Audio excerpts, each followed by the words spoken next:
Coupe UEFA entre Servette qui évolue en blanc et qui retrouve la Coupe d'Europe après 5 ans d'absence, et Crusaders, club irlandais valant, une première ligue chez nous selon les observateurs, faute sur Sinval.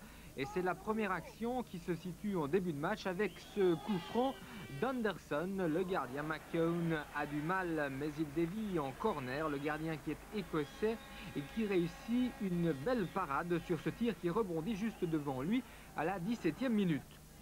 On reste en première mi-temps, 21e minute. Sur cette action, l'arbitre islandais annule un but de la tête signé Oliver Neville qui revient d'une position de hors-jeu. En seconde mi-temps, la partie s'équilibre quelque peu, mais c'est encore Servette le plus dangereux. Tir d'Anderson, détente de McKeown et puis Neville est contré in extremis. Belle action servettienne encore une fois. On jouait la 54e minute, c'était parti d'un centre débit. Neville avait bien laissé passer Anderson, puis Neville sont à deux doigts d'ouvrir la marque. Il faut un sauvetage irlandais pour écarter le danger. Les Crusaders vont profiter du vent qui leur est devenu favorable en seconde période pour inquiéter à leur tour Pascolo. On a vu une tête de Kirk Hunter. La fin du match est même pénible pour Servette. À la 66e minute, Sinval perd le ballon et ce sera l'occasion la plus nette des Crusaders. Mais Pascolo sort bien devant Glenn Hunter.